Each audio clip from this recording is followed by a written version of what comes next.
आज की online class में इंटरमीडिएट के सभी छात्रों का हार्दिक स्वागत है।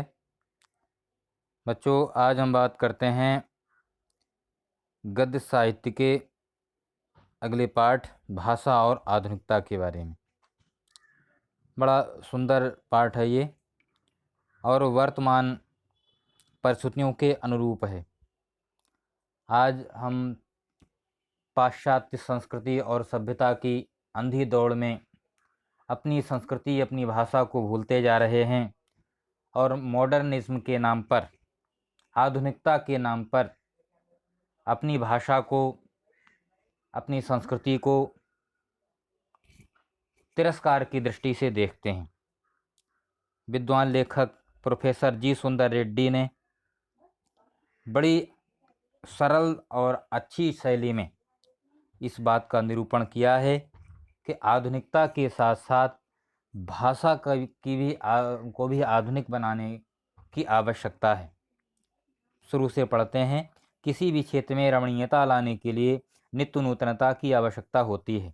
इसी को दृष्टि में रखकर ही माघ ने कहा होगा, क्षणे क्षणे यन्नवता मुपैति तदेव रूपम रमणीयताया।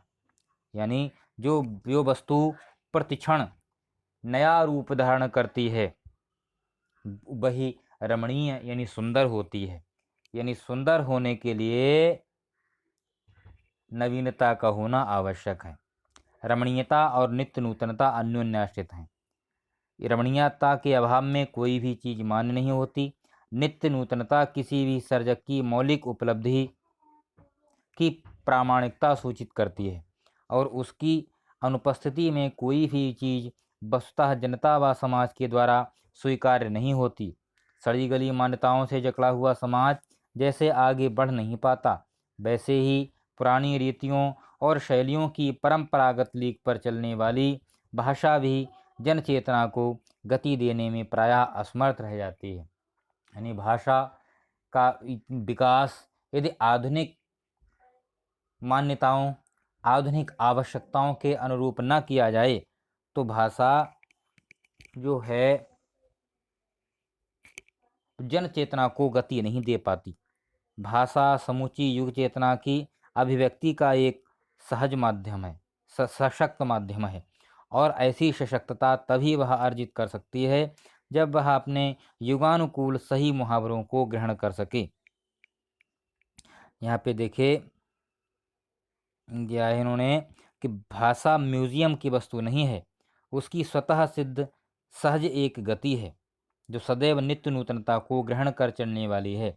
म्यूजियम वह जगह है जहाँ बहुत सी चीज़ें लोगों को एक दर्शन के लिए, देखने के लिए रखी जाती हैं। यानी संग्रहालय, इस संग्रहालय में रखने वाली कोई वस्तु नहीं है, उसकी तो एक अपनी स्वतः सहज गति है।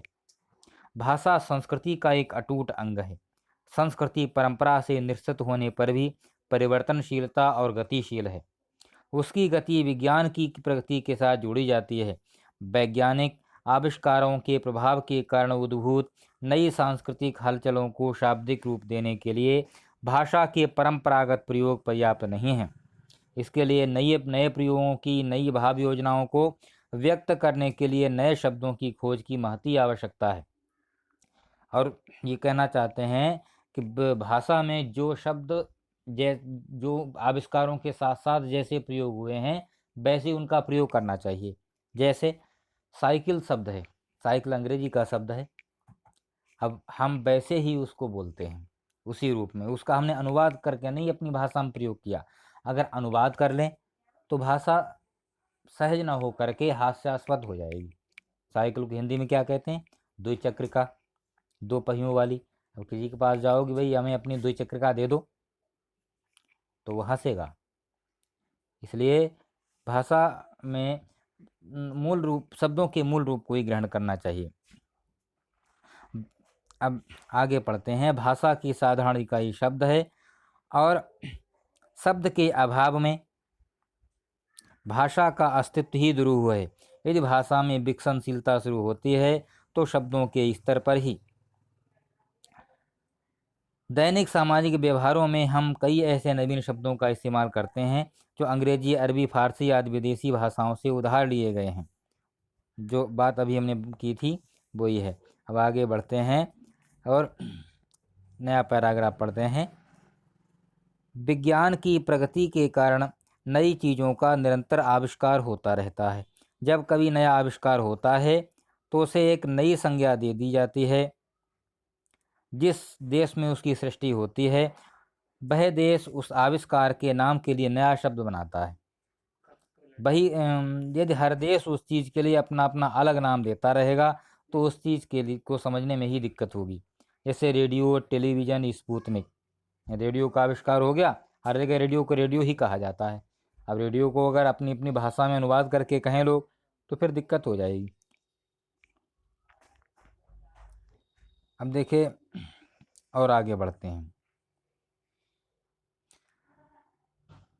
नवीनीकरण में कितना ही प्रशस्त कार्य क्यों न हुआ हो, उस प्रक्रिया में ये नहीं भूलना चाहिए कि भाषा का मुख्य कार्य सुस्पष्ट अभिव्यक्ति है।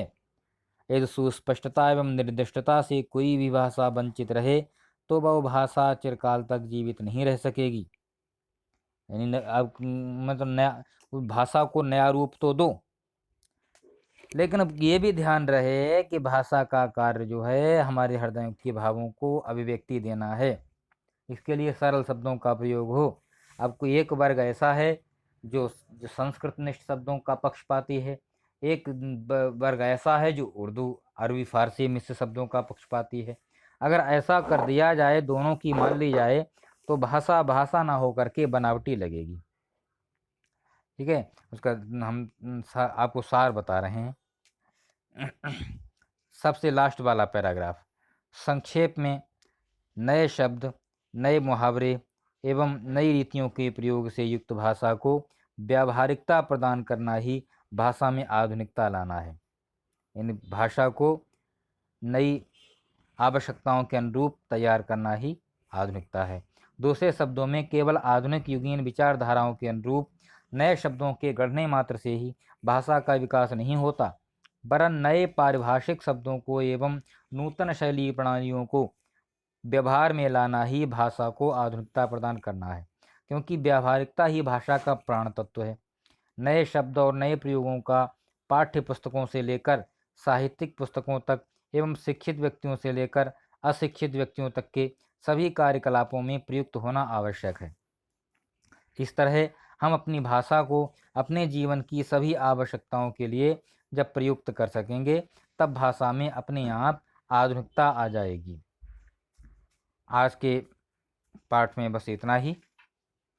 इस वीडियो को आप बार बार पढ़ें, समझें, तो आपको जो है इससे बहुत लाभ होगा। कल हम इसकी व्याख्या लिखेंगे। आज बस इतना ही।